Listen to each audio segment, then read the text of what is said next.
जी बिस्मिल्लाहिर्रहमानिर्रहीम। दोस्तों खैरियत से हैं आप? Are you up and ready for BFD? Right. So दोस्तों, today is our orientation webinar and the idea is to give you an orientation of the subject, its importance, its composition। आगे आ जाइए, यहाँ करीब आ जाइए कि सब्जेक्ट क्या है, इसकी इम्पोर्टेंस क्या है, इसकी कंपोजिशन क्या है, एग्जामिनर एक्सपेक्टेशंस क्या हैं and how do we prepare about it. उससे पहले मैं अपना इंट्रोडक्शन करा देता हूँ। मुझे खलीलुल्लाह शेख कहते हैं, ठीक है। I am a fellow chartered accountant, which is the best introduction that we all have once we become the member of the institute। मैं ये सब्जेक्ट 2005 से, it's almost 17 years, so I've been teaching this subject and teaching has been my passion। I qualified from Ferguson and then I left the audit firm and I moved into industry and I've been into your favorite organizations। पहले मैं Shell Group में रहा, but then I moved to K Electric, your favorite organization जिनके साथ हमारा love hate relationship चलता है। Then I moved to PIA, another organization we have love hate relationship। I worked there as CFO, and very recently I've started my own entrepreneurship journey। I'm on the board of a few companies, लेकिन इस सारी journey में teaching is something that I continued। I've been the president of your institute as well। That's why very emotional connectivity with the institute। So when I qualified, I thought the best way we can contribute and give back to society is through your own profession, है ना। So जो थोड़ी बहुत value addition हमारे हिस्से से हो सकती थी, हमने कोशिश की कि हम करें, और this is a life long association. You are now on your journey to become the member of this institute, माशाल्लाह, है ना। आप में से कितने लोग हैं जिनकी आर्टिकलशिप शुरू हो गई है? शुरू हो गई, आपकी भी शुरू हो गई है। आपकी आर्टिकलशिप अभी होगी इंशाल्लाह, राइट। तो जब आर्टिकलशिप में आप आ जाते हैं और आप CA फाइनल में आते हैं, तो मैं कहता हूं कि आप 60% चार्टर्ड अकाउंटेंट बन गए, because once you are into that path. और जो लोग ऑनलाइन है वो भी बताएं कितने लोग जो है वो आर्टिकलशिप में आ गए, because that's where your journey to become the member is right on the right direction। तो जिनकी नहीं भी शुरू हुई इंशाल्लाह जल्द शुरू हो जाएगी। जी कंप्लीटेड है, वाओ माशाल्लाह। तो ये तो पुराने पापी हैं हमारी तरह हैं जी। फर्स्ट अटेम्प्ट, पहली अटेम्प्ट होगी, अच्छा माशाल्लाह। तो आप वो गैप दिया, और वेरी गुड, जबरदस्त।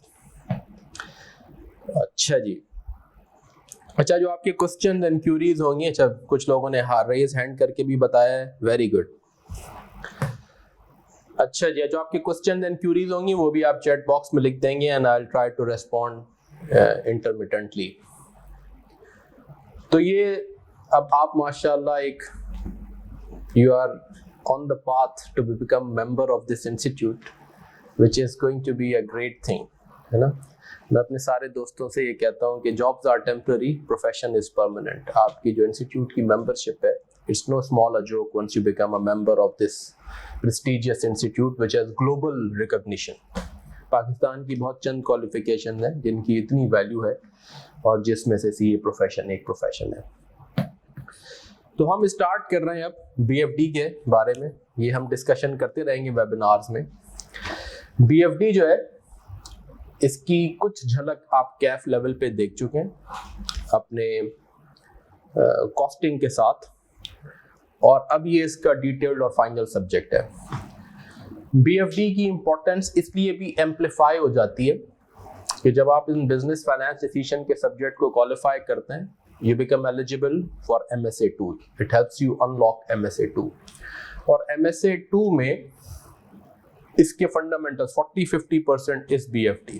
कंप्यूटेशनल पार्ट कम भी है तो, लेकिन उसका एनालिटिकल पार्ट काफी है। बिजनेस मैनेजमेंट के साथ ये मिलके आपका MSA2 बनता है, केस स्टडी 2 सब्जेक्ट। तो इसलिए सब्जेक्ट की इंपॉर्टेंस मैग्नीफाई हो गई है। और वैसे भी मैं आपको बताऊं, प्रैक्टिकल लाइफ में for those who have to work in industry, 70% हमारे चार्टर्ड अकाउंटेंट इंडस्ट्री में ही जॉब करते हैं।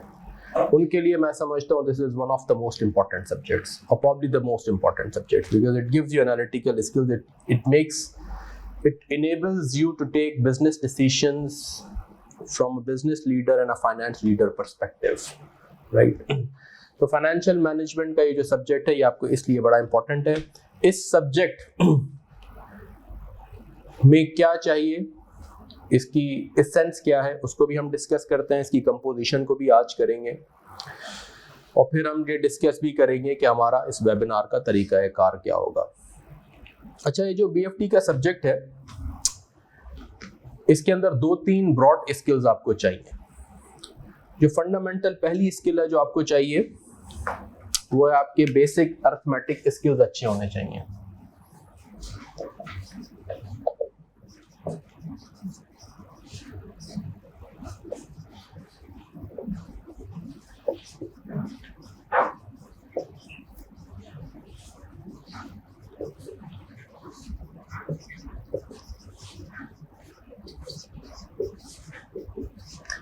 इसके साथ आपके एनालिटिकल स्किल्स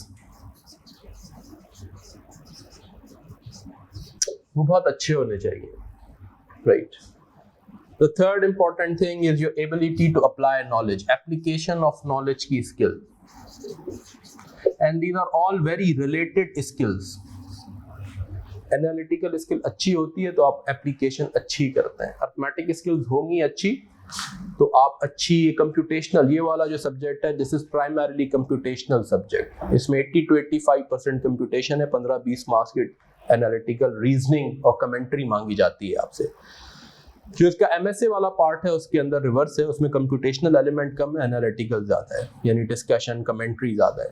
लेकिन बहरहाल ये तीनों ही चीजें जो है ना ये इंटरलिंक्ड है, राइट. और फिर एक फाइनल लेवल पे आपके लिए जो इम्पोर्टेंट चीज होती है, हाउ डू यू मैनेज. इस सब्जेक्ट के लिए एक टाइम मैनेजमेंट जो कि जनरल स्किल है for all final level subjects. अभी भी जो 2022 में पेपर अभी आया recently, if you ask your colleagues, your seniors, they will tell you that time management का सबने कहा time management. This is what I have been telling people. This time management has become more critical जब से हम online scenario में चले गए. उसकी वजह ये है कि यहाँ तो हम क्लास में कोई 150 घंटे 120 घंटे साथ गुजारते थे तो बहुत सारी चीज़ें मैंने आपको कही और मैंने कहा जी 10 मिनट में ये करना है, 15 मिनट में आपने करना है, आप सही साथ प्रैक्टिस कर रहे हैं. एक कुछ हद तक आपको अपनी टाइम मैनेजमेंट का अंदाजा भी हो जाता था कि नहीं यार मुझसे नहीं हो रहा, मुझे इम्प्रूव करनी चाहिए. घर पे इतना डिसिप्लिन नहीं होता हमारे यहाँ. अब मैं बैठा ऑनलाइन लेक्चर देख रहा हूँ, साथ में मोबाइल भी है, फिर एक मैसेज आ गया, थोड़ा मुस्कुराया, फिर गुस्सा भी आ गया, ऐसा जवाब है. अब दिमाग उधर है तो काम कहाँ से हो रहा है. 15 मिनट का अटेंशन स्पेन भी नहीं होता. मैं दोस्तों से कहता हूँ कि वो वहाँ सर वो देख लिया था मैंने कहा बेटा देख लेना एक अलग चीज़ है, your ability to do it yourself is something else, and to your ability to do it within the given time frame is another important thing, है ना. तो ये चीज़ और इम्पोर्टेंट हो गई है. इसकी इम्पोर्टेंस इस पोस्ट कोविड सिनेरियो में जब आप ऑनलाइन उसमें आ गए, उसमें आपका डिसिप्लिन, आपका फोकस, आपका टाइम मैनेजमेंट. तो एग्जाम पर्सपेक्टिव से time management and which is linked with your focus, with your discipline.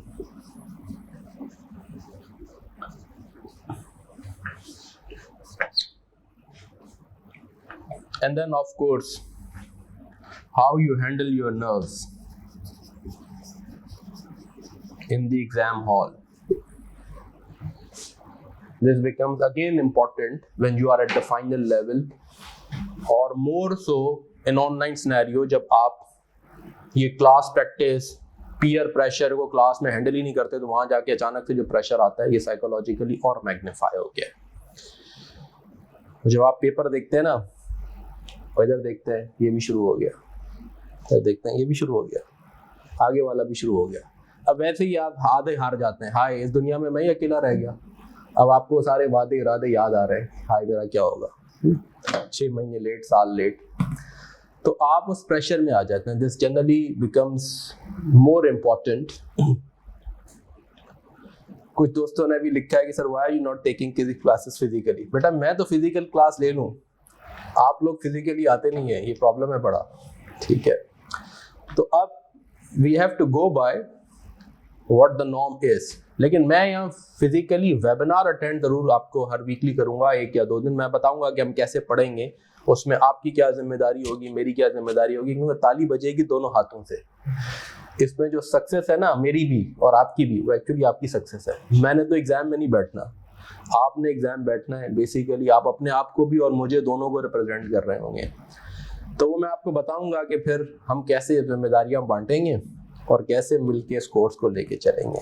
What I will be sharing with you throughout is the experience of conducting this course with about 50-55 batches over the last 17 years and my insights based on the experience.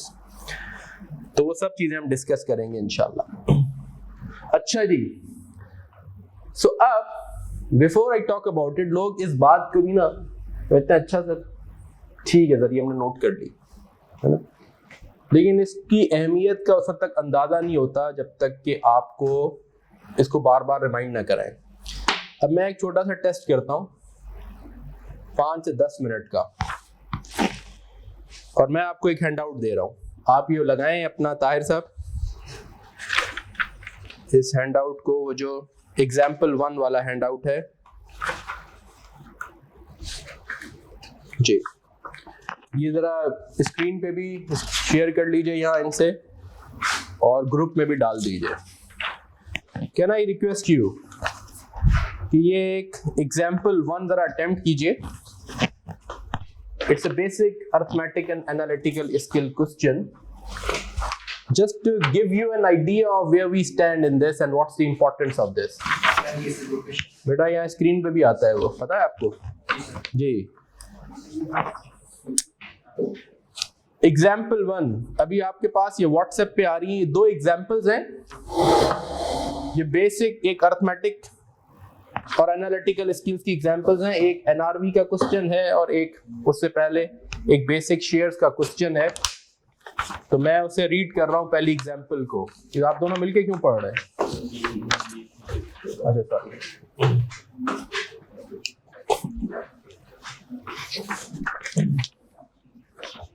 बेटा इस पे आ जाता है ना screen पे, very quickly screen share कर लें इसको 1 मिनट के अंदर।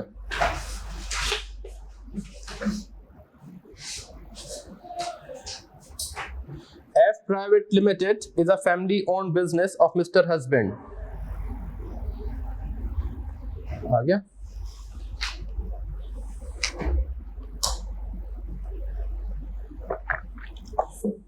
F Private Limited, ये WhatsApp पे आ गया है सबके पास?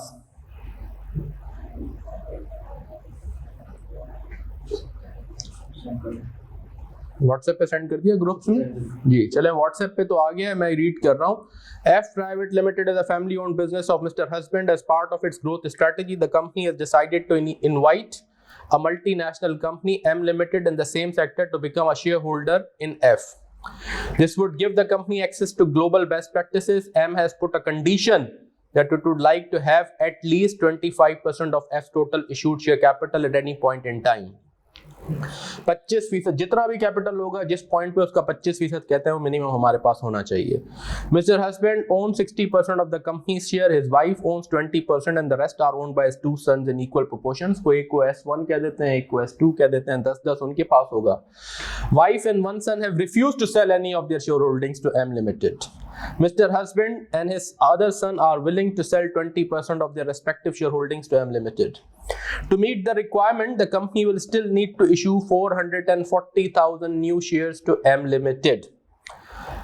Determine F Limited's existing number of shares. You have got 5 minutes to tell me what are the existing shares of F Limited. A basic arithmetic analytical question.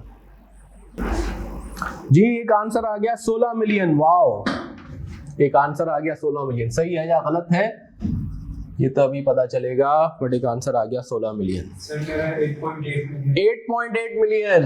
एक और answer आ गया। चलिए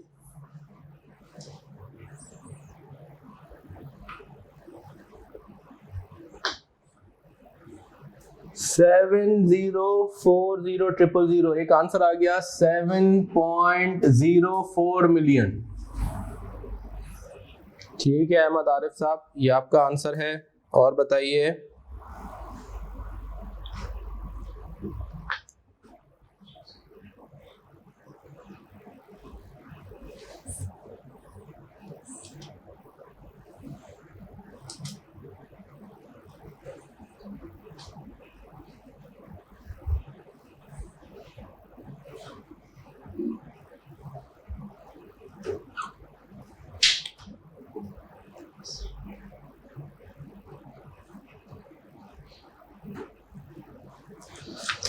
अल्लाह,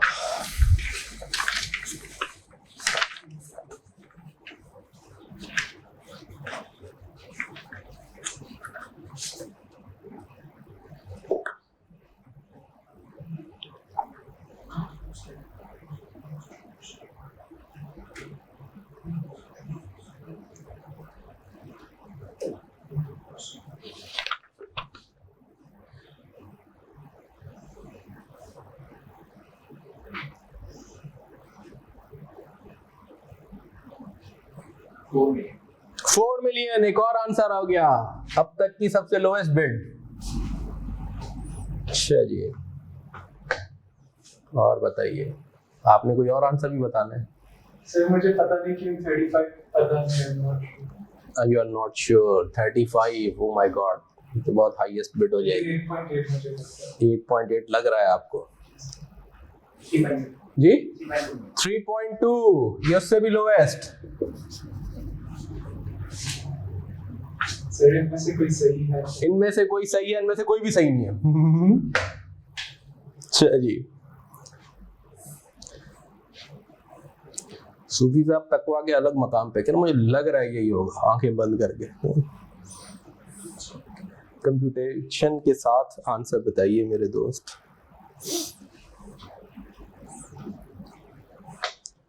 one more minute, उसके बाद copies ले ली जाएंगी। आयशा बता रही है 4 मिलियन। जी आयशा, 4 मिलियन लिखा हुआ है यहाँ।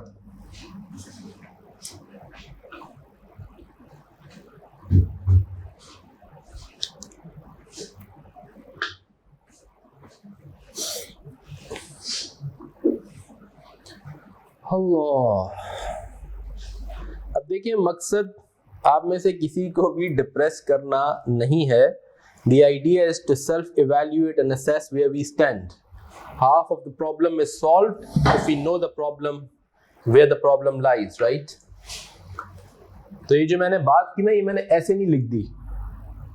ये मैं 17 साल का आपको क्रक्स बता रहा हूँ कि ये बड़ी बुनियादी स्किल्स हैं जो कि वीक होती हैं, जिनकी वजह से लोग इस सब्जेक्ट में स्ट्रगल करते हैं। हालांकि ये वो सब्जेक्ट है जिसमें अगर आपकी स्किल्स अच्छी हो, you would enjoy the most. आपको इतना मजा आएगा इसे पढ़ते हुए, क्योंकि इसमें है ही डिसीजन मेकिंग, है ना।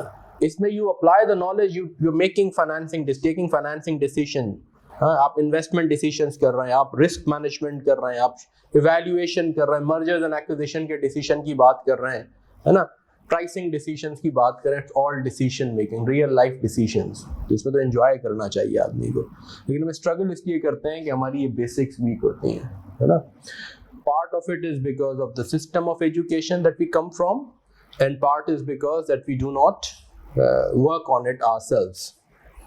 अब मैं आपको बताऊं, फाइनल लेवल पे मैं कॉपीज जब लोगों के मॉक और वो चेक करता हूँ ना, तो आप हैरान होंगे कि वो एन्युटी का फॉर्मूला और परपेचुइटी के फॉर्मूले को गलत इस्तेमाल किया हुआ होता है। जो ग्रेड 7-8 के फॉर्मूला होता है ना, ऐसी ऐसी चीजें आती हैं। ये एक इक्वेशन है हमारी एमएन थ्योरी की, तो पढ़ेंगे तो बताएंगे, तभी तो मैं इसको ऐसे लिख देता हूँ। तो यूं हुआ होता है, हा हा, ये नीचे से ऊपर ले जाते हैं, ठीक है। अब एग्जामिनर इस तरह की चीजें देखेगा तो उसके जज्बात क्या होंगे, ठीक है, तो आप खुद अंदाजा कर सकते हैं कि भाई ये तो फाइनल लेवल का स्टूडेंट है ना, ये इक्वेशन के साथ कर क्या रहा है, ठीक है। अच्छा जी, तो अब हम आ जाते हैं इस क्वेश्चन पे। ग्रेड 8 की एनालिटिकल एक वर्कबुक से लिया हुआ क्वेश्चन है, जिसको मैंने शेयर्स की फॉर्म में कन्वर्ट कर दिया। इसका सिर्फ कॉन्टेक्स्ट मैंने शेयर्स फॉर्म में कर दिया, वरना नंबर्स वहीं से पिक किए मैं, right. And nearly all of us, ठीक है ना, have not been able to solve it correctly. ये हमारी इवैल्यूएशन हो गई, और अब इसका मतलब है this is an area for us to work on. मैं ऐसे रीड करता हूँ, मैं आपके सामने अभी सॉल्व करता हूँ, आप कहेंगे हाँ सर हक और सच है, ऐसे ही होना चाहिए था, but our ability to do it is the most important part.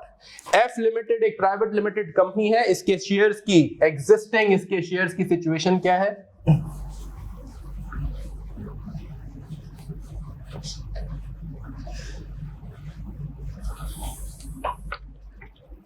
कि इसके एक हस्बैंड है, एक वाइफ है, एक सन है, 2 सन है, ये मिला के 100% ओन करते हैं, ये 60% ओन करते हैं, ये 20% ओन करती हैं, 10% ये होंगे, 10 ये होंगे, तभी जाके 100 बनता होगा।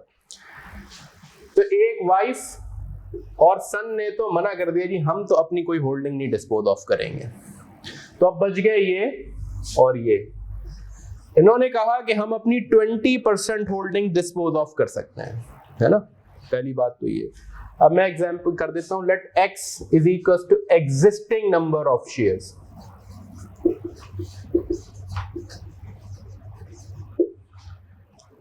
ठीक है, उसकी कंपोजिशन ये है आज।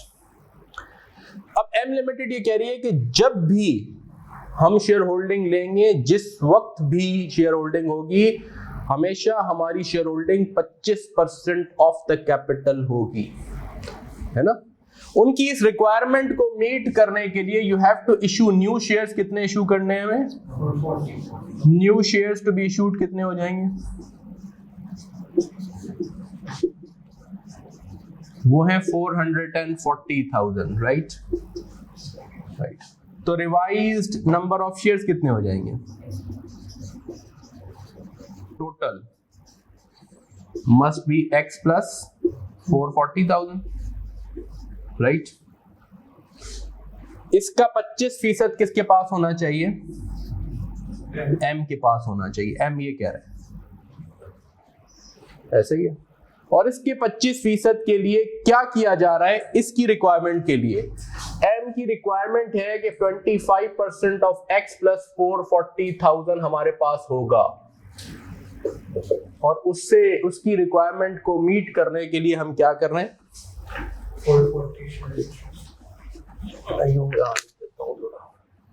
M की जो रिक्वायरमेंट है, उसकी रिक्वायरमेंट है कि उसे 25% ऑफ द कैपिटल चाहिए x प्लस 440,000, जो रिवाइज कैपिटल होगा उसका ही चाहिए होगा ना। वो रिक्वायरमेंट मीट कैसे हो रही है? वो रिक्वायरमेंट मीट ऐसे हो रही है कि 20% उसे मिल रहा है of this and this,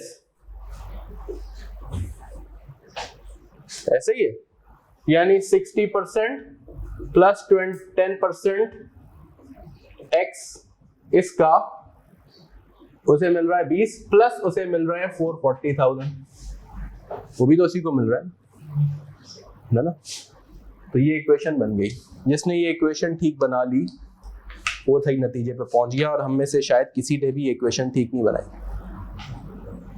to meet is requirement ये अपना 20% भी दे रहे हैं, राइट, और इसको 440 भी मिल रहा है। तो अब ये क्या हो गया? ये 0.25x प्लस इसका 0.25 करें, क्या बन गया? 1,10,000। 0.2 into 0.7x, राइट। यूं लिख देता हूं ताकि आपको बिल्कुल सिमेट्री लगे। 440,000, तो ये क्या बन गया? 0.25x प्लस 1,10,000, ये बन गया 0.14x प्लस 440,000। ऐसे ही है, रीअरेंज कर सकते हैं ऐसे। 0.25 माइनस 0.14x इज 440,000 माइनस 110,000, क्या बन गया? 0.11x is 330,000. X is equals to what? 3 million. जिन्होंने 4 मिलियन कहा वो इस चीज को सिर्फ भूल गए, उन्होंने 0.25 ऑफ x कर दिया, है ना। Is everybody with me? जी इस तरफ इसलिए आया कि रिवाइज नंबर ऑफ शेयर्स क्या होंगे? रिवाइज कैपिटल क्या होगा? वो ये होगा ना, इसका 25% चाहिए ना उसे, एम की रिक्वायरमेंट क्या है? एम कह रहा है कि मुझे मिनिमम 25% ऑफ द कैपिटल चाहिए. अब रिवाइज नंबर ऑफ शेयर या कैपिटल क्या है? x प्लस 440 है ना. अब इसमें कौन सी मुश्किल बात थी? Is just we had to reach to this equation. ऐसे ही है. तो ये हम ऑब्जेक्टिव इसका ये था कि हम अपने आप को सेल्फ इवैल्यूएट कर लें. एक और छोटी सी एग्जांपल कराता हूँ आपको, ताकि ये एहसास आपके अंदर मजीद जाग जाए कि जी हमें इस पे मेहनत करनी है, इस पे कॉन्शियस एफर्ट करनी है. Right. A lot of my students come. अब हमने तो मेरा ख्याल है कोई 2000 क्वालिफाइड चार्टर्ड अकाउंटेंट्स मेरे स्टूडेंट्स होंगे, 4-4,500 को हमने पढ़ाया होगा. तो बहुत सारे स्टूडेंट आए कहते हैं सर मेरे कॉन्सेप्ट बड़े अच्छे हैं. मैं बहुत अच्छी बात है, but that's only half of the job. The rest of the half is your ability to apply, and that comes with practice. Right. अगर यही मैं आपको वैसे करा देता ना, सर तू क्या करा रहे हैं, बच्चों वाली चीज है, ये पढ़ने आए हम, और आज आपने खुद किया तो फिर अब आपको पता चला. अच्छा जी, यहां तक पहुंच गए. जो पहुंच गए नोट कर लीजिए, और उसके बाद मैं एक और छोटी सी एग्जांपल करता हूं, और फिर उसके बाद हम आगे बढ़ेंगे.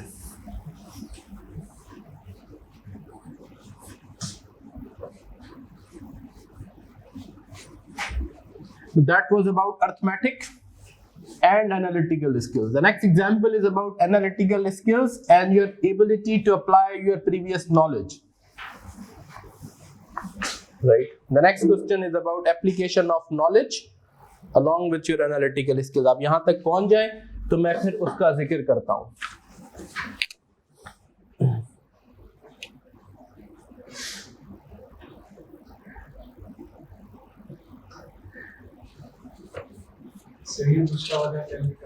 जी करना है, मैं अभी जिक्र करता हूँ इसका. यहाँ तक पहुँच जाएं सारे दोस्त. जब पहुँच जाएं तो मुझे चैट बॉक्स पे लिख दें okay, so that I move on.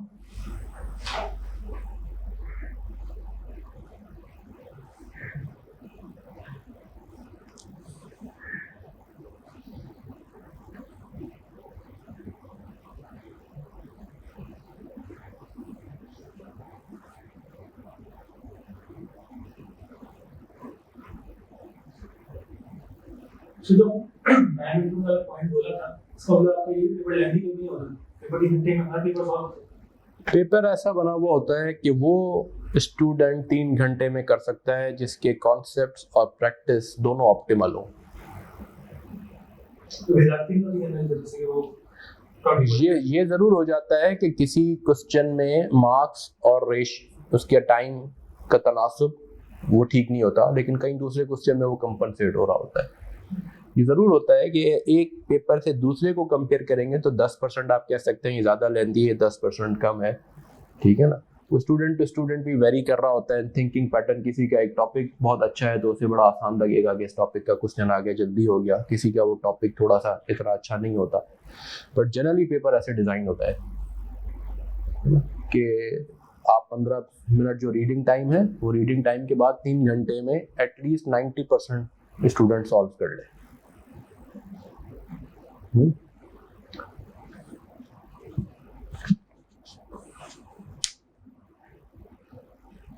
चलें जी, डन डन डन डन आ गया. अब आइए second question. The second question is about NRV.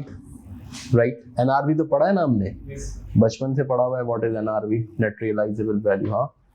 अब मैं एक क्वेश्चन पढ़ रहा हूँ. The auditors of X Limited are carrying out NRV testing of some inventory items held by the company. They have identified following information. वो क्या है? ये example 2 है इसी handout की दोस्तों, मैं उसे read कर रहा हूँ.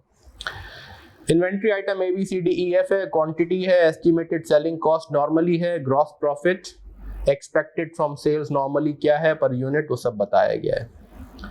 तो हमें selling cost बताई गई है और gross profit बताया गया है. The packing of item A units got damaged due to rain and it will require additional cost of ₹12 per unit to repack. All item C units are in the final stages of assembly line with estimated cost of ₹25 unit required for completion. Item F is gradually becoming obsolete. Right. X Limited's average holding period of inventory item is 30 days. It prefers to maintain buffer stock for 15 days. Financing cost is 12% per annum on average. Required, identify the inventory item which should have been written down to NRV. Calculate the amount of loss to be booked. NRV कैसे कहते हैं? What is NRV? Estimated selling price minus estimated cost to sell. तो है हमारे पास estimated selling price.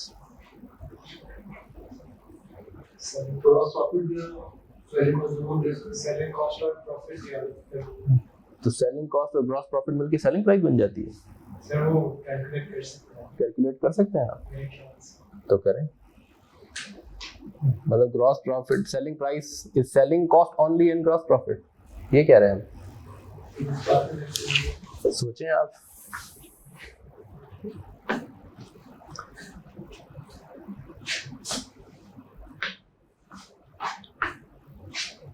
नहीं sir, sorry, net profit हो जाएगा. Net profit हो जाएगा. नहीं, अगर नेट प्रॉफिट होता तो कर लेते हैं. और दूसरे मार्जिन के अलावा और भी खर्चे हों. और भी खर्चे हुए हों.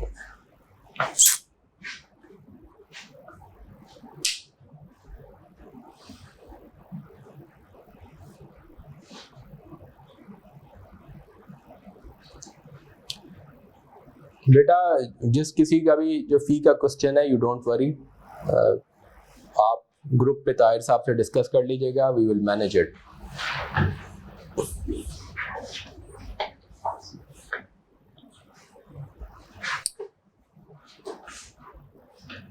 ये बात तय है कि कोई स्टूडेंट भी जो है इसलिए नहीं जा सकता कि कोई फ़ी का इशू हो. आप यू रेस्ट अश्योर्ड, आप क्लासेस लें और फिर ताहिर साहब को हम कह देंगे वो आपके लिए, किसी के साथ भी कोई भी फाइनेंशियल डिफ़िकल्टी या इशू है, so don't worry at all. आप बता दें ताहिर साहब को KNS में, वी विल मैनेज इट.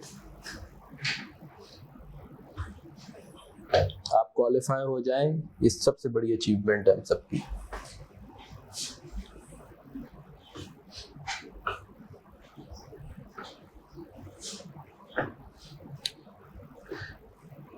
जी दोस्त, फार्मूला बुक असल में शायद एक तो ये बात हमने रेज भी की है, वो कुछ उन्होंने स्पाइरल उसमें कॉपीज दी थी, बुक फॉर्म में नहीं दी थी. तो as a precaution book form में जब आपको दे दी जाएंगी इस बार, तो फिर आपके लिए प्रॉब्लम नहीं होगी इंशाल्लाह. This time you will get it in the book format. Avoid spiral, वो फिर होता क्या है, ग्रे एरिया हो जाता है. स्पाइरल उसमें बुक फॉर्म में इशू नहीं होगा इंशाल्लाह. Is that okay Usama?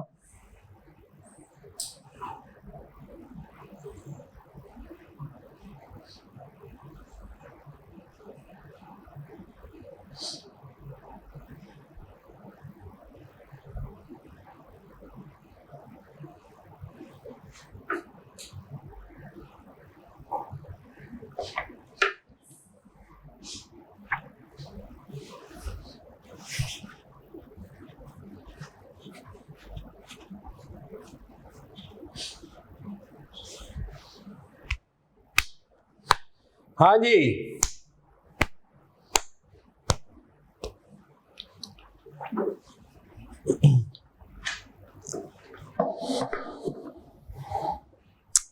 When are stocks written down to NRV? When? बताइए मुझे. When are stocks written down to NRV? आप स्टॉक को NRV पे वैल्यू कब करते हैं? When? When become obsolete. Mathematically क्या कंडीशन पूरी होती है तब हम NRV पे ले लेते हैं? सेलिंग प्राइस कॉस्ट से कम हो जाए. No. When your NRV net realizable value is less than cost, तो आप कहते हैं कि मैं NRV पे वैल्यू कर दूं. ऐसा ही है, राइट. NRV की डेफिनेशन क्या बताई आप लोगों ने? Estimated. Everything is estimated until it becomes actual, right? तो estimated selling price minus estimated cost to sell. कि अब जितनी कॉस्ट, और कॉस्ट को मैं ऐसे कह सकता हूँ कि estimated selling price minus estimated GP.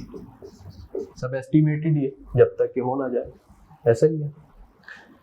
अब मैं यहाँ पे रुक जाता हूँ और यहाँ पे एक लाइन ड्रॉ कर देता हूँ. This is an example that I generally quote in the first class, because accounting के ये बेसिक्स आपने इन्वेंटरी का IAS सबने पढ़ा हुआ होता है. मैं यहाँ फाइनेंशियल मैनेजमेंट की कोई एग्जांपल दूं, शायद किसी को बात पूरी समझ में आए या ना आए.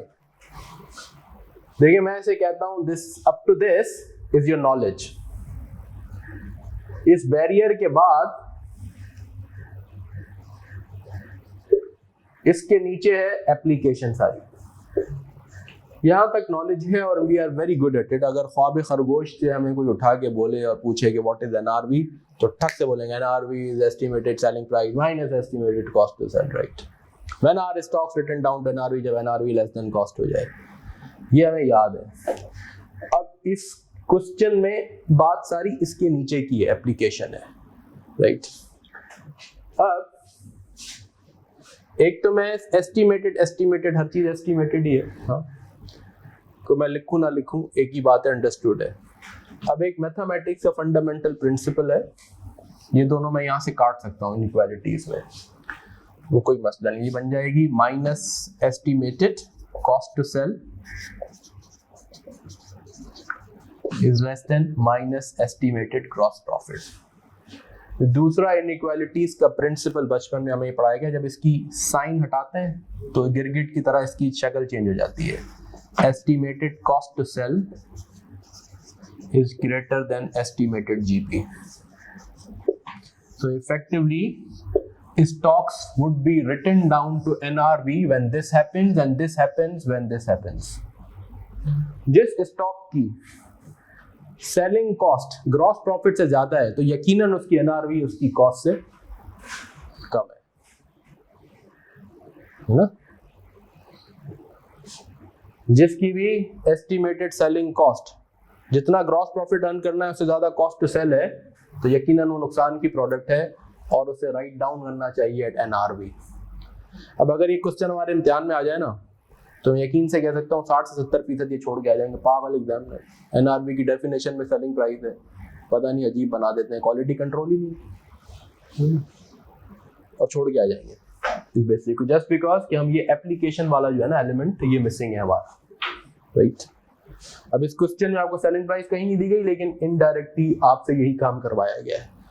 BFD में ये एप्लीकेशन ऑफ नॉलेज बहुत ज्यादा है, अनलाइक अदर सब्जेक्ट्स, ठीक है? तो यहाँ सक्सेस के लिए बहुत जरूरी है, और इसके लिए definitely over a period of time हम प्रैक्टिस करेंगे, हम आपको बताएंगे, but then we have to open up our mind for this now. ये सब्जेक्ट की जो इंपॉर्टेंट बात मैंने लिखी वो इस वजह से लिखी. इसमें स्टैट्स के फॉर्मूलाज हैं. स्टैंडर्ड डेविएशन पढ़ा है ना आपने, अपने QT में पढ़ा होगा, तो मैं यहाँ दिखाऊंगा उस स्टैंडर्ड डेविएशन के फॉर्मूला से आप डिसीजन मेकिंग कैसे कर रहे हैं. MM theory basic straight line mathematics की इक्वेशन है, जो हम ग्रेड में पढ़ते हैं ना, स्ट्रेट लाइन इक्वेशन जिन्हें कहते हैं, उसको अप्लाई करके हम डिसीजन मेकिंग कर रहे होंगे. वैक का फॉर्मूला सिंपल अरिथमेटिक फॉर्मूला है, उसकी बेसिस पे फैसले हो रहे होंगे. तो we will be applying the knowledge that we have acquired over a period of time. Is everybody with me? तो अब आपके लिए क्वेश्चन कोई मसला है? No, it's just that if we had this application in a mind, तो ये question मेरा ख्याल है 5 से 7 मिनट का क्वेश्चन है. आपका स्टॉक A, E और F NRV पर राइट डाउन होगा, आप नोट कर लीजिए और कैलकुलेट कर लीजिएगा. इज एवरीबॉडी विथ मी? यहाँ तक सब नोट कर लें, तो फिर मैं आगे बढ़ता हूँ. The idea of all this initial discussion in today's webinar is that you know what are the skill set that you need to polish. So, ये जो selling cost है, ये cost to sell है. Selling cost to sell he, cost to sell का मतलब selling cost ही हो गई, कि मैं selling करने तक कितनी cost incur करूंगा, selling करने तक. तो selling cost भी एक उसका एलिमेंट है, और उसके अलावा भी अगर मुझे कुछ पैकेजिंग वगैरह करनी है वो भी उसके अंदर आ जाएगी, कि आज की तारीख में सेल्स तक पहुंचने के लिए मुझे क्या कॉस्ट इनकर करनी है. This cost to sell. मैंने आर्टिकलशिप शुरू की थी कोई 99-2000 इसके पीरियड में. देखें आप, माशाल्लाह, तो हम तो बूढ़े हो गए ना, अब आप नौजवान हैं.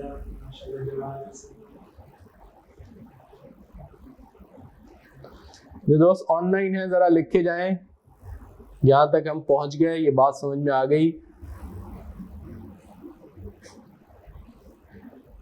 स्क्रीनशॉट लीजिए ताहिर साहब ये और व्हाट्सएप पे भेजिए,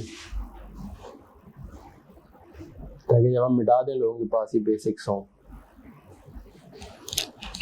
आज की क्लास का मकसद ही आपके विंडोज को ओपन करना है, सब्जेक्ट की ओरिएंटेशन देनी है, क्योंकि लेक्चर्स तो आपके पास सारे रिकॉर्डेड हैं।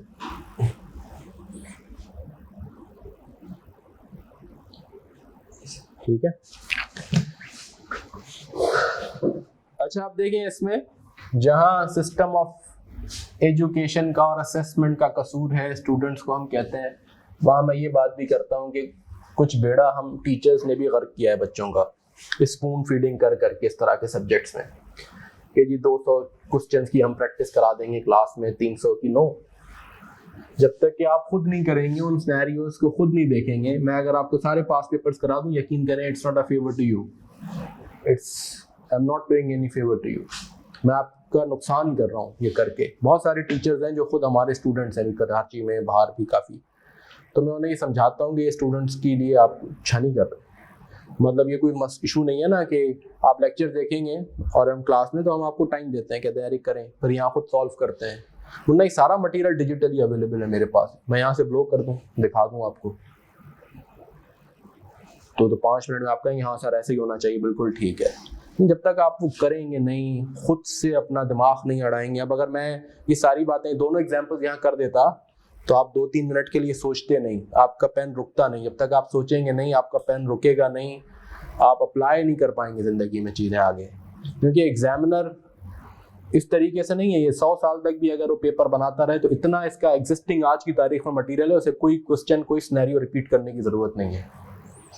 ठीक है, तो आप इस माइंडसेट से तैयारी ना करें, ना किसी को करानी चाहिए कि यार एकदम 200 क्वेश्चंस कर लो तो इसी तरह का क्वेश्चन आएगा। नो, फंडामेंटल्स वही है, क्वेश्चन डिफरेंट आ जाए, आपको अप्लाई करना आना चाहिए। उसके लिए एक एडिक्वेट प्रैक्टिस, एडिक्वेट सिनेरियो से प्रैक्टिस करा दें और फिर स्टूडेंट्स को खुद भी अलाउ करें कि वो खुद प्रैक्टिस करें, जब भी तो उनका दिमाग चलेगा एग्जाम हॉल में, जब भी तो वो अप्लाई कर सकेंगे।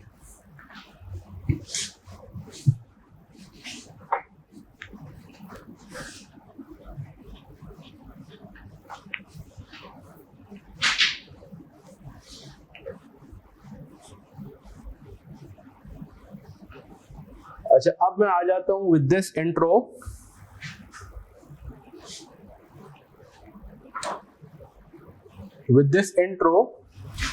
अब मैं आ जाता हूं कि सब्जेक्ट का सिलेबस आउटलाइन क्या है। ताहिर, ये जो दूसरा हैंडआउट था जरा इसे भी पोस्ट कर दीजिए, जो सिलेबस का ब्रेकअप था, जिसकी आपने मुझे कुछ कॉपीज भी करा के दी। शेयर्ड है ये।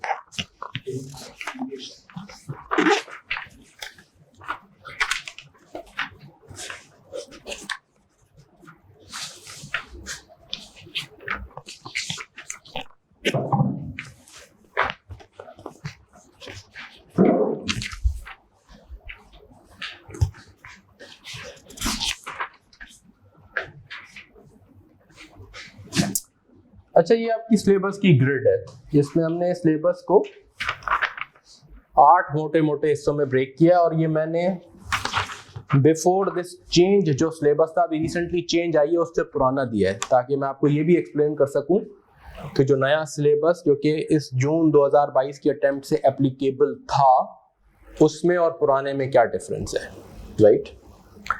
ताकि जब आप पास पेपर देखें तो आपको पता हो कि पास पेपर में ये चीज़ है, लेकिन पहले सिलेबस में थी, अब नहीं है। ठीक है जी। सो अगर आप इस हैंडआउट में देखेंगे, आपका एक टॉपिक है फोरकास्टिंग एंड रेशियो एनालिसिस, फिर है बेसिक इन्वेस्टमेंट अप्रेजल,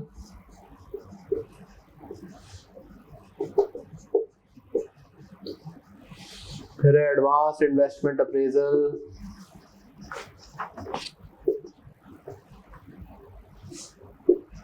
फिर है share valuation techniques.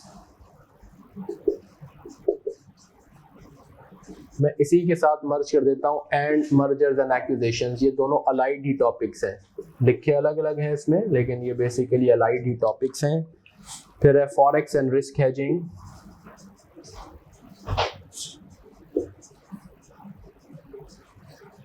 dividend policy decisions,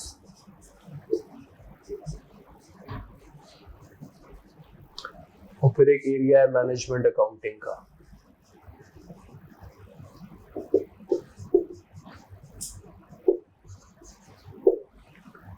किसी ज़माने में मैनेजमेंट अकाउंटिंग का सेपरेट पेपर हुआ करता था फाइनल पे 100 मार्क्स का, फिर वो ख़त्म किया और उसको BFD में मर्ज कर दिया गया।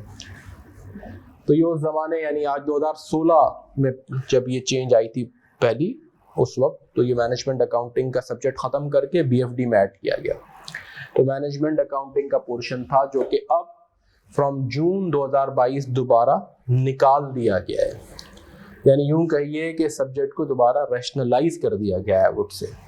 तो गुड न्यूज़ है कि आपका सिलेबस कम हुआ है बेसिकली, और कम क्या हुआ है बेसिकली ठीक हुआ है, रैशनलाइज हुआ है, क्योंकि ये एक्स्ट्राऑर्डिनरीली लेंथी बन गया था और बहुत ब्रॉड सिलेबस हो गया था। उसमें क्या होता था, जब एग्जामिनर एग्जामिन करने आता था तो सारे टॉपिक्स को प्रॉपर्ली वो एग्जामिन ही नहीं कर पाता था। अच्छा, अब ये फोरकास्टिंग एंड रेशियो एनालिसिस ये बहुत ही बेसिक सट एरिया है, और यूँ समझिए कि इसमें शायद हमने कोई चीज़ डिस्कस नहीं करनी सिवाय आपको कुछ प्रैक्टिस। ये रेयरली एग्जामिन भी होता है। आपको सिर्फ ये फोरकास्टिंग क्या है, P&L balance sheet cash flow की forecasting. P&L balance sheet cash flow बनाना आपको आती है, कई कैश फ्लो आपने बनाए होंगे और बना के टाई करने की कोशिश भी की होगी, राइट। रेशियो एनालिसिस आपने पढ़ा हुआ है, कुछ रेशियोज ऐसे हैं जो आपने नहीं पढ़े हुए, हम करते हैं। तो ये वंस इन अ वाइल कोई क्वेश्चन आ जाता है जिसमें कहा जाए आपको, लेट्स से कि आपने एक लोन लिया, उस लोन के कॉवेनेंट में से एक कॉवेनेंट ये है कि आप 5 साल तक या आपने डी रेशियो मेंटेन करना है, और आप बताएं क्या इस कॉवेनेंट को कंप्लाई कर लेंगे आप। तो इसमें क्या करना है, आपने 5 साल की P&L एंड बैलेंस शीट में भी इक्विटी एंड डेट की फोरकास्टिंग ही करनी है ना, कि 5 साल में P&L कैसे होगा और 5 साल में डी रेशियो क्या होगा। उस डी रेशियो को जो एक्चुअल होगा कंपेयर करें कि भाई कॉवेनेंट ये कहता है कि पहले 3 साल में आपका डी रेशियो 60-40 तक अलाउड है, उसके अगले 2 सालों में आपका 50-50 से ज़्यादा नहीं होना चाहिए। तो आपने चेक करना है कि कॉवेनेंट कंप्लाई हुआ है, तो डी रेशियो की फोरकास्टिंग हो गई। इफेक्टिवली वो P&L और बैलेंस शीट के 2 कंपोनेंट्स की फोरकास्टिंग हो गई। तो बाद औकात ऐसे क्वेश्चन वो एनालिटिकल पर्सपेक्टिव से देता है, या रेशियो एनालिसिस का बाद औकात क्वेश्चन आ जाता है। और रेशियोज में कुछ ऐसे रेशियोज हैं जो आपने पढ़े हुए हैं, बहुत सारे आपने पढ़े हुए हैं, लिक्विडिटी रेशियोज, प्रॉफिटेबिलिटी रेशियोज। कुछ रेशियो आपने नहीं पढ़े हुए, जैसे ड्यूपॉन्ट इंडेक्स है, जैसे लेवरेज रेशियोज है, वो हम पढ़ेंगे। तो ये टॉपिक एक रियली एग्जामिन्ड है, आसान टॉपिक है, ठीक है। तो इस पे हम बहुत ज़्यादा टाइम न स्पेंड करते हैं, ना एग्जाम होता है। बस में हमें आपको ये बताना है कि एग्जामिनर एग्जामिन कैसे करता है, एग्जामिनेबल डायमेंशंस क्या है। मुझे आपको बैलेंस शीट बनाना नहीं सिखानी, P&L बनाना नहीं सिखाना, मुझे फोरकास्टिंग करते हुए किन चीज़ों का ख्याल करना है, क्या उसके फंडामेंटल्स हैं, और एग्जामिनेबल डायमेंशंस क्या होती हैं वो बतानी है। तो हम 2, 4, 5 क्वेश्चंस कर लेंगे तो उसमें आपको अंदाजा हो जाएगा। तो ये वो एरिया हो गया आपका, दैट्स वेरी इजी एरिया। ये जो एरिया है basic investment appraisal, advance investment appraisal, और ये मैं कहता हूँ हमारे इस सिलेबस की जो जान है वो ये एरियाज है। ये 3, 2, 3 and 6 in your hand out, right. इस बेसिक इन्वेस्टमेंट अप्रेजल की कुछ फंडामेंटल्स आपने पढ़ी हुई है। एनपीवी कैसे कैलकुलेट करते हैं ये आपने पढ़ी हुई है, एनपीवी, IRR, थोड़े से आपने बेसिक्स इसके पढ़े हुए हैं। लेकिन इसमें और बहुत सारे एरियाज हैं, कैपिटल राशनिंग है, सेंसिटिविटी एनालिसिस है, एसेट रिप्लेसमेंट डिसीजंस हैं, लीज और बोरो के डिसीजंस हैं, ठीक है ना। इसका एक बहुत बड़ा टॉपिक है जो हम पढ़ते हैं लेटर स्टेज पे है, लेकिन लीज और बोरो डिसीजन ये बहुत बड़ा टॉपिक है और बड़ा फ्रीक्वेंटली एग्जामिन्ड टॉपिक है। तो ये एक इम्पॉर्टेंट एरिया है, इस पे हम ज़्यादा टाइम लगाएंगे और आपने देखेंगे लेक्चर्स में इस पे काफ़ी। अब मैं ये स्क्रीन चेंज कर देता हूँ, हाँ, स्टॉप शेयरिंग द स्क्रीन। जी, तो ये जो आपका बेसिक इन्वेस्टमेंट अप्रेजल का एरिया है, ये आपका सिलेबस का बड़ा एरिया है। आई थिंक जब आप लेक्चर्स में भी देखेंगे, lot of time has been spent, क्योंकि बेसिक्स पे जरूर आप देखेंगे ये क्वेश्चंस आते हैं। यहाँ एनपीवी का डेफिनेटली एक एडवांस लेवल का क्वेश्चन होगा। इसकी जो अलाइड टॉपिक्स है अभी 2022 में भी देखेंगे तो उसने एक क्वेश्चन में ही 3-4 चीज़ें, एसेट रिप्लेसमेंट भी पूछ लिया है उसमें, उसने ये भी पूछा है अपना क्या कहते हैं सेंसिटिविटी एनालिसिस भी पूछा है, तो वो इस एरिया को ज़रूर एग्जामिन करता है। जनरली आप देखेंगे this area consumes at least 20 to 25% of the marks आपके इस एरिया से ज़रूर होते हैं। मैं कह देता हूँ 20 to 30, बाद का 30 तक भी चला जाता है, लेकिन 20 से 30 मार्क्स आपके हर पेपर में आपको जनरली इसमें मिलेंगे। फिर ये एक और बड़ा एरिया है एडवांस इन्वेस्टमेंट अप्रेजल, जिसमें कॉस्ट ऑफ कैपिटल, जनरली आपने एनपीवी जब पढ़ी होगी तो आपको बताया जाता है this is the discount rate, required rate, और आप उसे डिस्काउंटिंग करते हैं। वो कहाँ से आता है, उसकी पैदाइश कहाँ होती है, कैसे होती है, वो हम पढ़ेंगे यहाँ। वो ऐसा नहीं होता कि सीईओ के रात को ख्वाब में आया कि मेरी कंपनी की रिक्वायरमेंट 12% है, सुबह आया उसने सीएफओ को कहा बेटा बस 12% पे शुरू हो जाओ, है ना। वो किसी एक लॉजिक से, किसी एक मेथड से कंप्यूट होता है, there is method to madness in it.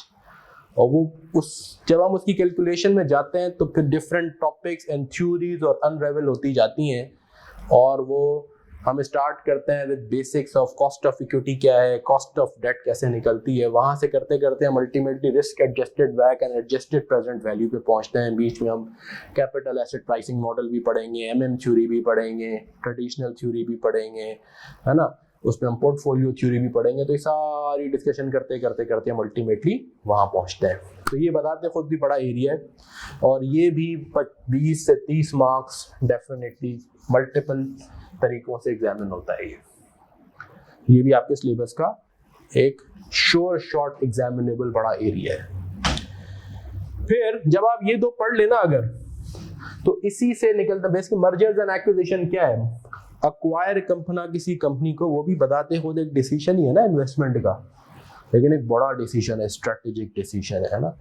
तो उसमें भी पहले हम पढ़ते हैं share valuation, share valuation techniques एक बड़ा एरिया है, फिर उसके साथ और एमएनए, ठीक है ना, ये दोनों मर्ज टॉपिक्स हैं। किसी कंपनी के शेयर्स की वैल्यूएशन कैसे हो, ठीक है, और जब वैल्यूएशन हो जाए तो फिर एमएनए, मर्जर्स एंड एक्विजिशंस के डिसीजंस हम कैसे करें।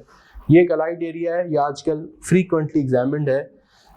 जनरली एक क्वेश्चन में शेयर वैल्यूएशन और मर्जर्स मिक्स हो रहे होते हैं, एमएनए के क्वेश्चन में कुछ ना कुछ वैल्यूएशन की टेक्निक यूज हो रही होती है। तो ये आप समझेंगे इनका चोली दामन का आपस में साथ है। ये भी आप समझेंगे 15 से 25 मार्क्स, बहुत 25, लेकिन जनरली मैं कहूँ 15 से 20 मार्क्स कह लें का ये एरिया है जो एग्जामिनेबल होता है, ठीक है। फिर है फॉरेक्स एंड रिस्क हेजिंग, आजकल तो वैसे ही बड़ा हॉट टॉपिक है, foreign currency exchange rate. Exchange rate उसके फंडामेंटल से हम शुरू करेंगे, ये वो एरिया है जो आपने बिल्कुल भी नहीं पढ़ा हुआ।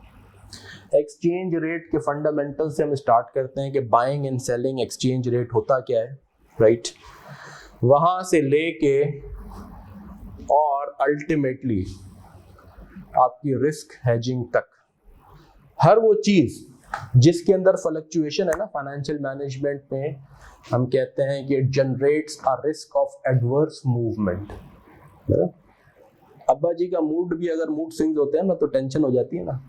Anything that fluctuates generates a risk. तो exchange rates fluctuate, when they fluctuate they generate a risk of adverse movement. अगर कोई इंपोर्टर है आज जो कि उसने अपनी प्लानिंग की थी कि मैं जब ये चीज़ इंपोर्ट करूंगा और 190 का रेट होगा और आज 204 है, तो उसकी तो कॉस्ट बढ़ गई ना बैठे बैठे। वही $1 मिलियन की पेमेंट जो 190 मिलियन में होनी थी आज 204 मिलियन में होनी है, 14 मिलियन का ठग से उसको नुकसान हो गया बैठे बैठे। उसने हो सकता है आगे एडवांस में माल सेल किया वो, और वो कॉस्ट उसको खुद एब्जॉर्ब करनी पड़ जाए। तो ये क्या है, anything which has a fluctuation generates a risk. Interest rate fluctuate करते हैं, they generate a risk of what we call adverse interest rate movement. That's called interest rate risk in your accounting में सुना होगा आपने, financial management में हम पढ़ेंगे ये।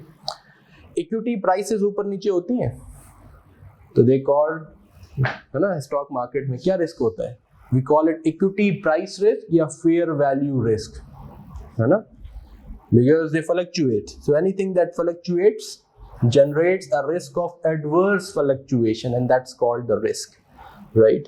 तो equity price risk, commodity prices का risk, डॉलर ऑयल कह रहे ऊपर हो गया ना, when the oil price and the metal prices move and they fluctuate, they generate a risk of adverse movement.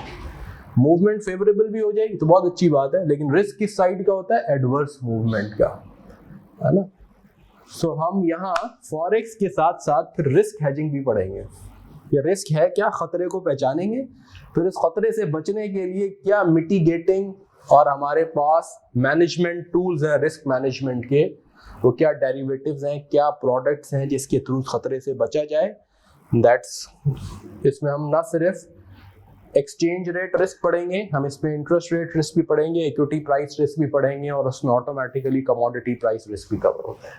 तो ये बड़ा एरिया है हमारे सिलेबस का, ये भी आप समझे कि 15 to 25 मार्क्स इसको जाते हैं। सबको समअप मार्केट रिस्क कहते हैं जी, सबको समअप करें तो मार्केट रिस्क कहलाएगा। इन सबको समअप करें तो मार्केट रिस्क कहलाएगा? नहीं, मार्केट रिस्क की टर्मिनोलॉजी यूज होती है डिफरेंट कॉन्टेक्स्ट में। ये जब हम पढ़ेंगे तो हम एक्सप्लेन करेंगे। जैसे फॉर एग्जांपल स्टॉक मार्केट है, तो मार्केट का एक ओवरऑल रिस्क है, एक मार्केट रिस्क है और एक सिक्योरिटी का इंडिविजुअल रिस्क है। फिर जब आप ओवरऑल बिजनेस पर्सपेक्टिव से कहते हैं तो हम कहते हैं मैं एक बिजनेस मार्केट में हूँ, तो एक जनरल रिस्क होगा जो उस ओवरऑल मार्केट का होगा, राइट। जैसे फॉर एग्जांपल अगर आप हैं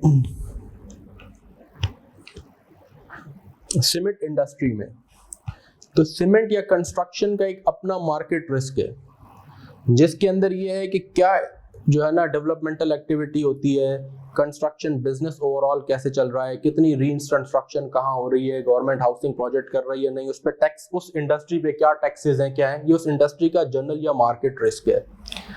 फिर कुछ उस कंपनी स्पेसिफिक रिस्क भी होंगे।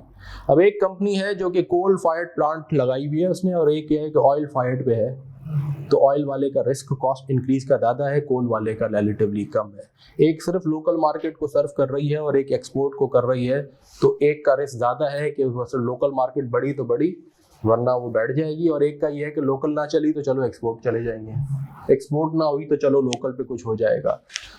तो मार्केट रिस्क इंडस्ट्री या ओवरऑल मार्केट पर्सपेक्टिव से कहते हैं, और इंडिविजुअल तो हम इसको अलग करेंगे। ये रिस्क, ये टाइप्स ऑफ रिस्क है, राइट, कि एक्सचेंज रेट फ्लक्चुएट हो तो ये सबको अफेक्ट करेगा, उस कंपनी को ज्यादा करेगा जिसकी फॉरेन एक्सचेंज की ट्रांजैक्शंस होंगी। ये फंक्शनल ब्रेकअप है उसका, वो इंडस्ट्री और कंपनी स्पेसिफिक, तो हम उसको सेपरेटली करेंगे डिस्कस। तो कहने का मकसद ये है कि ये आपका अनदर मेजर एरिया, ठीक है। So if you, these are 4 major areas, जिनमें ये 3 सबसे ज्यादा टाइम भी लेते हैं, ये हम रिलेटिवली जल्दी कवर कर लेते हैं। आखिर में एक डिविडेंड पॉलिसी डिसीजंस है कि जब कंपनीज प्रॉफिट्स अर्न करती हैं तो एक टिपिकल क्वेश्चन हर कंपनी को फेस करना पड़ता है हर कट ऑफ पे, कि जो मैंने प्रॉफिट अर्न किया, क्या मैं सारा का सारा डिस्ट्रीब्यूट कर दूं, या मैं सारा का सारा फ्लो बैक कर दूं, कंपनी में लगा दूं, या मैं कुछ डिस्ट्रीब्यूट करूं और कुछ रिटेन कर लूं। तो कितना डिस्ट्रीब्यूट करूं, तो कितना रिटेन करूं, कब डिस्ट्रीब्यूट करूं, कब ना करूं, ये है डिविडेंड की पॉलिसी फ्रेमवर्क। हर बोर्ड को हर कट ऑफ पे सिनेरियो फेस करना पड़ता है ना, जब रिजल्ट्स अप्रूव करता है बोर्ड तो ये भी फैसला करता है ना शेयर होल्डर को पैसे दें या ना दें। तो these are dividend policy decision. ये भी आसान टॉपिक है, समझेंगे 2 क्लासेस का टॉपिक है, ज़्यादा लंबी कहानी नहीं है, इसमें ज़्यादा टाइम स्पेंड होगा यहाँ। इस पे भी ओकेजनली क्वेश्चन आते हैं, नॉट इन एवरी अटेम्प्ट, यानी हर 3 या 4 अटेम्प्ट के बाद आप जनरली देखेंगे तो एक 10 या 15 मार्क्स का क्वेश्चन होगा, राइट। और इस पे ये ज़्यादा इंपॉर्टेंट है। अब मैनेजमेंट अकाउंटिंग का एरिया जिसके अंदर बहुत सारी चीज़ें थी वो तो ख़त्म हो गई, कुछ छोटी छोटी चीज़ें रह जाती हैं जो कि वैसे भी शामिल थी, हम इसमें कवर करते थे, जो इसमें अभी भी है, जिसमें वर्किंग कैपिटल। वैसे इसमें 25 मार्क्स का सेपरेट क्वेश्चन आता था पहले, अब आप देखें ना 25 ये 20-25 ये, तो बाद औकात इस पे क्वेश्चन आ गए तो पता चला ये ढंग से एग्जामिन नहीं हो सका या ये रह गया, है ना, इनको कर दिया तो ये रह गया कोई एक चीज, तो ये एरिया वैसे भी एक सेपरेट था, इसको अलग कर दिया गया। अच्छा, अब आ जाए वर्किंग कैपिटल मैनेजमेंट का एरिया है जो कि अभी भी है सिलेबस में। इसमें general working capital management, not the specifics of working capital management जो मैनेजमेंट अकाउंटिंग में था कि जी स्टॉक आउट, EOQ, वो नहीं। एक जनरल सिनेरियो आपको दिया जा सकता है और आते हैं इस तरह के क्वेश्चन की कंपनी है, एक general working capital policy follow कर रही है, वो एग्रेसिव है या कंजर्वेटिव है, वो इस पॉलिसी से इस पॉलिसी पे शिफ्ट होना चाहती है, क्योंकि वर्किंग कैपिटल मैनेजमेंट आपकी ओवरऑल कंपनी मैनेजमेंट का बड़ा इंपॉर्टेंट एलिमेंट होता है ना. If you do not have enough, it's like an oil in the business, if you don't have the right oil in the car, it might damage the car, right? So if you don't have the required working capital available, it might hinder your expansion, your growth, or it might end up, अगर आपने ढंग से manage नहीं किया, ना liquidity crisis, कहीं default हो सकता है आपका. तो जनरल वर्किंग कैपिटल मैनेजमेंट का एरिया है जो कि इसमें आपको हम कवर करेंगे. ये वाला एलिमेंट है. इसमें क्या चीज़ें नहीं है, variance analysis, standard variate costing, budgeting की बहुत डिटेल्स नहीं है, बहुत ब्रॉड कहीं बजट का क्वेश्चन आ जाए, लेकिन मैं नहीं समझता कि इसके पे जनरली जाएगा एग्जामिनर. तो बजटिंग, आपकी ट्रांसफर प्राइसिंग, वेरिएंस एनालिसिस, ये सब चीज़ें ख़त्म हो, ठीक है ना. तो अब जो आपका एरिया लीनियर प्रोग्रामिंग थी, ये सब ख़त्म हो गया. तो जनरल आप कहें कि वर्किंग कैपिटल मैनेजमेंट. अच्छा, डिसीजन मेकिंग, तो वैसे ही ओवरलैपिंग एरिया था इसके साथ. बेसिक इन्वेस्टमेंट अप्रेजल में भी तो हम क्या कर रहे हैं, इन्वेस्टमेंट डिसीजंस को इवैल्यूएट ही तो कर रहे हैं ना. तो इसमें जो इस तरह के डिसीजंस है ना कि शट डाउन और स्पेसिफिक, वो नहीं, लेकिन बेसिक डिसीजन मेकिंग इसमें है. वर्किंग कैपिटल मैनेजमेंट आपका है, बाकी एरियाज खत्म हो गए. वो working capital management to the extent जैसे पहले एग्जामिन होता था, वो अब भी हो सकता है. किस तरीके से हो सकता था और होता था, और वो हम आपसे डिस्कस करेंगे, आपको बताएंगे.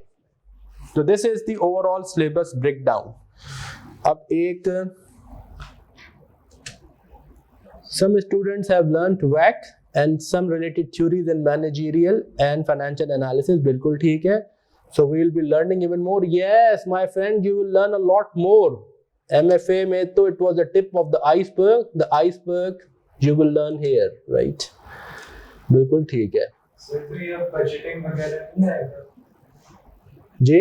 सर बजटिंग अब पूछेंगे नहीं? बजटिंग अब नहीं पूछेंगे. बजटिंग में क्या होता था, बजट को वो लिंक करता था budget versus actual and variance analysis से, वो चीज नहीं आएगी. सो बस ये दो चीजें. यस, मैनेजमेंट अकाउंटिंग में. So you should be happy. Yes, it's time to be happy. Total number of lectures कितने हैं हमारे आवर्स में? जब हम क्लास में पढ़ाते थे तो आप समझें तो ये 140-150 घंटे होते थे. लेकिन जब आप उसे ऑनलाइन रिकॉर्डिंग में कन्वर्ट करते हैं, so lot of the class time which was given to students कि आप काम करें, वो कम हो गया. तो ताया टोटल कितने आवर्स होंगे एग्जैक्टली मैं याद नहीं, मेरा ख्याल है तकरीबन 100 घंटे तो होंगे. नहीं, हाँ, वो प्रैक्टिस का टाइम है, मिनिमम 200 घंटे तो है. 6 महीने में. यस, बहुत आसान, सो आसान. आप देखें ना, आपके 2 घंटे तो क्लासेस की कम्यूटिंग टाइम भी बच जाता है. अच्छा, अब जब आप लेक्चर्स देखेंगे,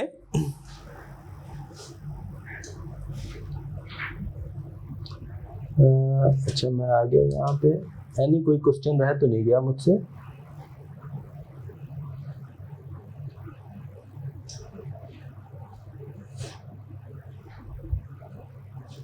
राइट. अच्छा, अब हम आ गए कि how would you be going, we will be going ahead with the classes. सबसे पहला टॉपिक जो आपको मिलेगा आपके रिकॉर्डेड लेक्चर्स में, वो ये है जो कि आज ताहिर अपलोड हो जाना चाहिए. Make sure you speak to people and make sure it is uploaded both on the TSP and this and our portals. Basic investment appraisal से हम स्टार्ट करते हैं, NPV को रिफ्रेश कराते हैं आपको, राइट. वहाँ से हम काम स्टार्ट करते हैं और उसके बाद जो है फिर हम आगे बढ़ते हैं. इसके कुछ अलाइड टॉपिक्स, 2-4 मिनट अगर टाइम मिलेगा तो मैं NPV को यहाँ रिवाइज भी कर दूंगा, लेकिन आपको रिकॉर्डेड लेक्चर्स में यहाँ से काम स्टार्ट होगा. इसके फिर सब टॉपिक्स हैं सारे. पहले हम ये डिस्कस करेंगे कि जी पे इसमें क्या है, इसमें इन्वेस्टमेंट डिसीजन है. अच्छा, इन्वेस्टमेंट डिसीजंस यहाँ पे हम लेते हैं mid to long term investment decisions कि क्या मैं एक इन्वेस्टमेंट करूं या ना करूं. इज इट फाइनेंशियली वायबल और not, is it economically feasible to set up a plan, to launch a product, to make an investment, right, और नॉट. उसके डूज एंड डोंट्स हैं. उसमें हम कैश फ्लोज बनाते हैं, डिस्काउंटिंग, एनपीवी, आईआरआर, इसकी जब डिटेल्स हम कर लेंगे तो उसके बाद फिर इसके अलाइड टॉपिक्स आते हैं, और उसके अलाइड टॉपिक्स में जो है ना फिर आपकी आती है सेंसिटिविटी एनालिसिस, फिर capital rationing, asset replacement decision and all. तो अभी इन द नेक्स्ट 3 to 4 weeks हम 3 से 4 हफ्ते में हम ये कवर करेंगे, बेसिक इन्वेस्टमेंट अप्रेजल, राइट।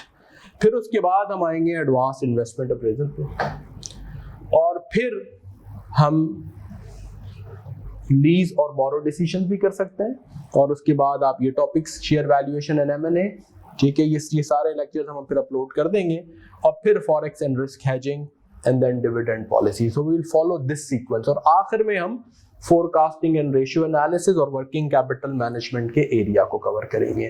तो the sequence that we would be following is, हम बेसिक से चलेंगे because that's an area where you have already learned the basics of it, very basics. NPV क्या है, नेट प्रेजेंट वैल्यू कैलकुलेट कैसे होती है, IRR क्या है, वहां से काम स्टार्ट होगा। आपने अब करना ये है कि देखें लेक्चर्स आपको आज अपलोड हो गए, आपने इंश्योर करना है, हम कैसे आगे बढ़ेंगे, अब ऐसे बढ़ेंगे कि लेक्चर्स अपलोड हो गए, आपने एनपीवी आईआरआर के लेक्चर देखे, हम वीकली 1 या 2 वेबिनार रखेंगे डिपेंडिंग ऑन कि हम किस पेस से चल रहे हैं। और 1.5 से 2 घंटे का वेबिनार ये होगा कि जिसमें मैं आपसे कहूँगा अच्छा आपने ये एनपीवी आईआरआर के ये लेक्चर्स देख लिए, लेट सपोज करें आज आपको बेसिक्स एनपीवी आईआरआर, इसके डूज डोंट्स, इसमें अभी मैं जिक्र करूँगा उसका, वो लेक्चर्स अपलोड हो गए, ठीक है, कि अच्छा कैश फ्लोज बनाते हुए टैक्स के इफेक्ट्स कैसे इनकॉर्पोरेट करते हैं, वर्किंग कैपिटल चेंजेस कैसे करते हैं, इन्फ्लेशन को कैसे इनकॉर्पोरेट करते हैं, ये बेसिक्स फंडामेंटल्स आप सारे पढ़ के आए, उसके क्वेश्चन भी हुए। तो यहाँ जब हम नेक्स्ट वीक मिलेंगे तो नेक्स्ट वीक मैं आपसे पूछूंगा कि जी आपने ये चीज़ें पढ़ ली हैं, इसमें कोई क्वेश्चन हैं, you are free to ask.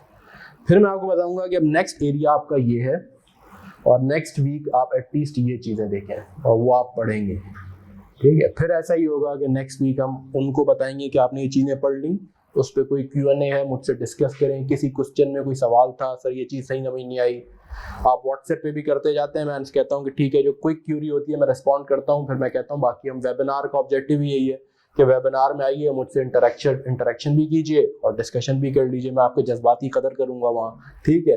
तो हम वीकली बेसिस पे वंस और ट्वाइस वी विल मीट, हम फ्रीक्वेंसी बढ़ा भी देंगे, ठीक है, और अभी इनिशियली हम स्लो चलेंगे, फिर बीच में फ्रीक्वेंसी को इंक्रीज कर देंगे आफ्टर द ईद इंशाल्लाह। और हम 1-2 घंटे के हमने वेबिनार्स ले लिए, जिसमें मैंने आपको, फिर आपने मुझे कहा कि सर ये वाला टॉपिक जो है ना थोड़ा सा आप, हमने लेक्चर में तो देखा है लेकिन दोबारा आप अगर इसे एक्सप्लेन कर दें, तो मैं दोबारा भी कर सकता हूँ, आधा घंटा लगा दिया हमने एक्सप्लेन कर दिया, लेकिन वो लेक्चर सफिशिएंट डिटेल्स में रिकॉर्डेड है। मैं फिर टाइम ज़्यादा ये स्पेंड करता हूँ कि हमने कुछ और प्रैक्टिस की चीज़ें आपको करा दूँ, ठीक है, आपके लिए एडिशनल वीडियोस रिकॉर्ड कर ली जो आपने देख ली। तो हमारा तरीका ये होगा कि आप वीकली बेसिस पे हम ज़रूर मिलेंगे, और मैं आपको बताऊं कि आपने, अच्छा आपको क्या करना है, आपने डिसिप्लिन के साथ वो लेक्चर्स देखना है, जो उसमें प्रैक्टिस की जा रही है, उसे ऐसे नहीं बस आपने देख लिया अच्छा ऐसे वो आता है सर को, ठीक है, नहीं, आपने जब वो तो उसको पॉज करें, जब मैं क्वेश्चन कहूँ, मैं कहूँ अब ये क्वेश्चन करें आप, तो आपने वहीं वीडियो पॉज की और आपने करना शुरू की, कैलकुलेटर अपने साथ रखा, मोबाइल फ़ोन बंद कर दें, कोई 2-3 घंटों में दिल नहीं टूटता, यकीन करें, ठीक है, और आपने वो कैलकुलेशंस की, और उसके बाद जो है आपने फिर वीडियो ऑन की, फिर आपने देखा। जितना आप इस डिसिप्लिन के साथ पढ़ेंगे, फिर आपको उसमें खुद बताया जाएगा कि अभी आपका प्रैक्टिस मटीरियल है। आज आपको BFD की 4 हमने ना बुक्स भी कंपाइल कर दी लास्ट, उसमें पहले लोगों को ये प्रॉब्लम होती थी कि सर हम ऑनलाइन देखें या अगर हाथ में होगी तो मज़ा आ रहा है, सर वो टच एंड फील की मज़ा ही और है, तो हमने वो टच एंड फील का भी आपका बंदोबस्त कर दिया। तो ताहिर साहब आज जितने स्टूडेंट्स हैं उनको वॉल्यूम 1, ठीक है, 1 के मैक्सिमम ट्यूसडे तक उन तक पहुँचना चाहिए या वेडनेसडे, ठीक है। फिर हम आपको volume 1 is all basic investment appraisal, वो पूरी मोटी किताब है जिसके अंदर सारे एक हैंड आउट है आपका, उन सारे हैंड आउट को आपको जब लिंक करेंगे तो आपके पास वो उस पर भी है, सॉफ्ट कॉपी भी अपलोडेड है एग्जैक्टली वही फॉर्म में, और आपके पास हार्ड कॉपी भी है। जिसको सॉफ्ट में देख के मज़ा आता है वो सॉफ्ट से मज़ा करे, और जिसको हार्ड कॉपी से कैलकुलेशन करनी है वो हार्ड कॉपी देखे, ठीक है। लेकिन आपने ये ज़रूर करना है, जैसे इन्होंने, मुझे बहुत अच्छा लगा आज नया रजिस्टर थैली वैल्यू उन्होंने उतारी और उन्होंने कहा सर अब नया सब्जेक्ट और नया रजिस्टर। तो ये ऐसे 3-4 रजिस्टर आप जब तक खुद प्रैक्टिस नहीं करेंगे, trust me you won't be able to do that in examination, right. बहुत सारे लोग इस बात का ख्याल में बड़े तकल्लुफ से वर्किंग करते हैं। मैं ये बात कहता था क्लास में, यहाँ और कर रहा हूँ, और इम्पोर्टेंस हो गई जो हम शुरू में बात कर रहे थे पोस्ट कोविड ऑनलाइन लेक्चर्स में या रिकॉर्डेड लेक्चर्स में। The quality of your class work or when you are studying at your home, the quality of that work is exactly equal to the quality of your exam work. ये मैं 17 साल 18 साल के अपने experience का निचोड़ बता रहा हूँ आपको। अचानक से ना एग्जाम में हैबिट्स चेंज नहीं हो जाती। You ask any psychologist, psychiatrist कि आपके हाथ में मेमोरी होती है, आपकी एक हैबिट्स होती हैं, वो हैबिट्स ओवरनाइट चेंज नहीं होती। आप सुबह उठते हैं ना और आप समझ जाते हैं, कितनी बार आप कॉन्शियसली सोचते हैं कि मैंने इस रूट से जाना है, वो हैबिट बन जाती है। The power of habit. Bike start करते हैं या गाड़ी स्टार्ट करते हैं, सीधा वहीं पहुंच जाते हैं, पता नहीं ज़हन में कुछ और चीज़ें चल रही होती हैं, आपका माइंड खुद आपको ले जाता है। नमाज पढ़ते हैं, कभी सोचते हैं कि इसके बाद रुकू करते हैं, के लिए झुकना है, खुद ही ऑटो पे होते हैं आप। That's a power of habit. तो जो आप लिखते हैं ना, अगर आप समझते हैं कि जी मैं अभी तो बड़े तकल्लुफ से कैलकुलेटर चलाया, एक बटन दबाया फिर दूसरा, अचानक से वहाँ जाके आपके हाथ नहीं चलना शुरू हो जाएंगे, अचानक से आपकी स्पीड नहीं बढ़ जाएगी। यहाँ आप बहुत ही रफ वे में काम करते हैं, you won't be able to do it very neatly in the examination, I can tell you for sure. जो quality of your class work है ना, is a reflection of the quality of your exam work, 100%। ये याद रखिएगा। तो जितनी अच्छी quality वो होगी, जितने अच्छे तरीके से आप, बहुत सारे लोग ऐसे करते हैं जो मार खाते हैं ना, मैं आपको इनसाइट बताऊं। एक कागज उठाया, आप प्रैक्टिस कर रहे हैं, प्रैक्टिस की, कैलकुलेटर पे की, इधर एक नंबर लिख दिया, फिर इधर एक नंबर लिख दिया, फिर 2 नंबर को ऐड करके सॉल्यूशन में देख लिया, हाँ ये हो गया। भाई एक ही कागज पे 5 क्वेश्चन हो गए, ठीक है। अब ऐसे एग्जाम में तो नहीं करना ना आपने एटलीस्ट 60-70% प्रैक्टिस तो ऐसे करें जैसे आप एग्जाम में करेंगे। शेड्यूल बनाना है तो शेड्यूल बनाए ना, उसकी लाइन एग्जाम में ड्रॉ करनी है तो करें ना, ठीक है। तो आप ऐसे लिखेंगे, कैलकुलेशंस करनी है तो करें भाई प्रॉपर। जब तक आप ऐसे करेंगे नहीं, आप एग्जाम में नहीं कर पाएंगे। अच्छे खासे competent, intelligent and very competent students इस बेसिक से ऐसे मार्क आ जाते हैं, यकीन करें। तो बड़ी तकलीफ होती है। He was one of a very shining student and he was not able to perform just because कि वो शुरू में गए सर 1.5 घंटा एक क्वेश्चन में लग गया, उसके बाद अचानक से एहसास हुआ तो टाइम रन आउट हो गया, और फिर जो केकड़े बनाने शुरू किए उन्होंने, ठीक है। तो खुद भी समझ नहीं आया, स्ट्रेस भी। तो ये बहुत ज़रूरी है जो मैं बात कह रहा हूँ। मैं पहली क्लास है इसलिए इसको ओवर एम्फेसाइज कर रहा हूँ। The quality and your discipline at your home will matter a lot.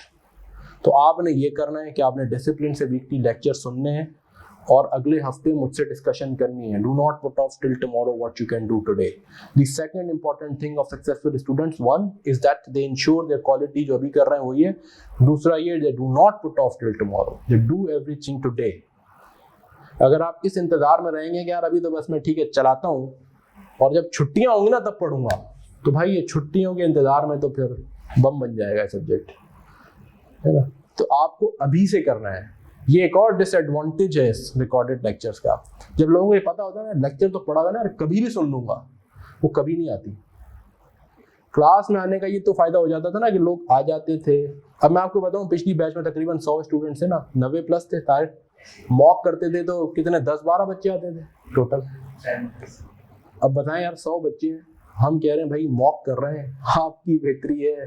आपको बिल्कुल आई कैप पैटर्न उससे भी एक लेवल ऊपर करके कोशिश करते हैं कि हम मॉक कराएं। जैसे मैं पढ़ा रहा हूँ तो पेपर मैं नहीं बनाता, मैं एक और को टीचर से कहता हूँ कि जरा एक नेक्स्ट लेवल का पेपर बना लें आप।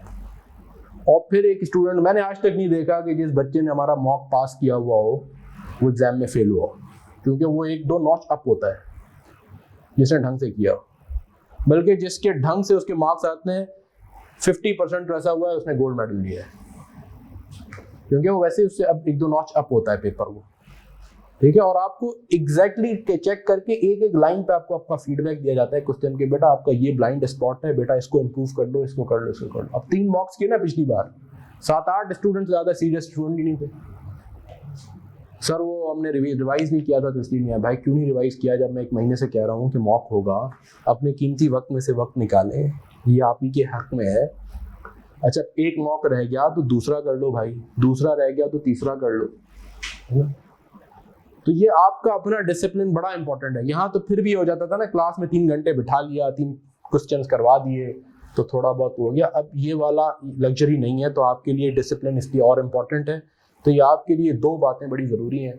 जो हमारी जिम्मेदारी है वो ये है कि हम आपके साथ यहाँ रहें, अवेलेबल हों, वीकली वेबिनार्स करें, और मैं यहाँ फिजिकली प्रेजेंट भी होऊंगा। जो कराची में हैं दोस्त वो तो यहाँ भी आके अपनी क्यूरी, जैसे आज भी किसी दोस्त ने कहा कि सर मैं 1 बजे आ रहा हूँ, मुझे कुछ, आपने कहा था कि मुझे कुछ क्वेश्चन है मैं डिस्कस करूँगा, आ जाए, मोस्ट वेलकम, ठीक है, you can always do that. So before I close, तो हमारा आपने अपने लेक्चर्स ढंग से स्टार्ट करने आज से ही, राइट। ताहिर आज रात से अपलोड हो जाएंगे तो कल से इनको एक्सेस मिल जाए, इन सब की आईडीज बनवा दें, सब कुछ कर दें। आप अपनी प्रैक्टिस करें, ढंग से प्रैक्टिस करें, फिर मैं आगे जाके आपको ये भी बताऊंगा कि आप टॉपिक बाय टॉपिक अपने आप को प्रिपेयर कैसे करें। लेकिन आज के लिए I think this is good enough. मैं सिर्फ थोड़ा सा ये बता देता हूँ कि जो बेसिक इन्वेस्टमेंट अप्रेजल का एरिया है, इसमें आपको क्या क्या चीजें मिलेंगी, और फिर हम इसको क्लोज करते हैं आज।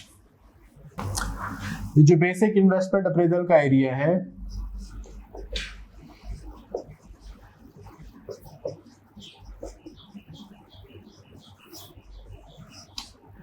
इसमें इन्वेस्टमेंट अप्रेजल टेक्निक्स उनका जिक्र है, और बुनियादी तौर पे ये 3 टेक्निक्स हैं। एक अकाउंटिंग रेट ऑफ रिटर्न, कि किसी भी इन्वेस्टमेंट को जब हम इवैल्यूएट करते हैं फाइनेंशियली कि क्या ये इन्वेस्टमेंट वायबल है या नहीं है, क्या ये मुझे मेरा रिक्वायर्ड रिटर्न, मुझे रिक्वायर्ड प्रॉफिटेबिलिटी देगी या नहीं, तो उसको असेस करने के लिए we have 3 primary techniques. Accounting rate of return, या हम इसे रिटर्न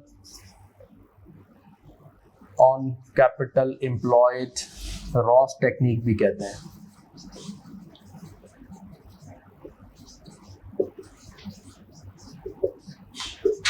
ARR और रॉस। दूसरा एक है हमारे पास पे बैक पीरियड, और तीसरा है हमारे पास discounted cash flow techniques.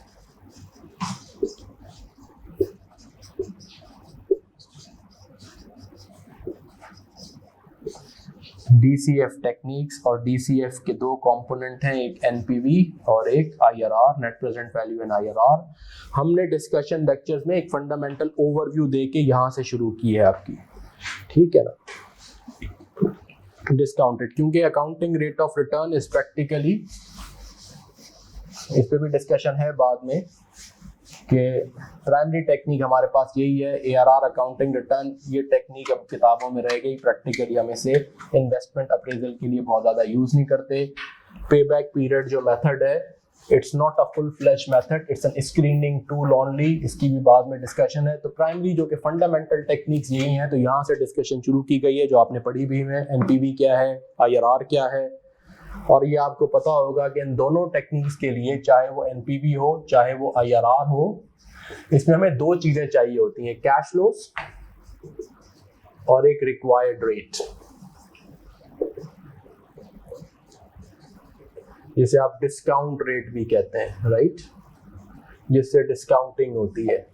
NPV में क्या करते हैं, कैश फ्लोस बना के डिस्काउंट रेट से डिस्काउंटिंग करते हैं, है ना, तो पॉजिटिव या नेगेटिव NPV आती है। IRR में क्या करते हैं, कैश फ्लो से IRR एक्चुअल रिटर्न निकालते हैं, लेकिन उसे भी कंपेयर किससे करते हैं, डिस्काउंट रेट से, to arrive at a decision if IRR is greater और lower than the required rate, right. तो इन दोनों टेक्निक्स के लिए हमें 2 चीजें चाहिए। ये सारी लेक्चर्स में डिस्कशन है, मैं सिर्फ वेरी क्विक ओवरव्यू दे रहा हूँ।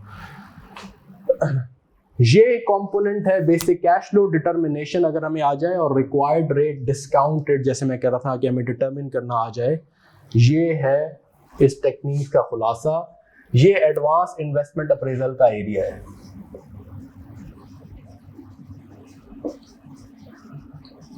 ये है बेसिक इन्वेस्टमेंट अप्रेजल।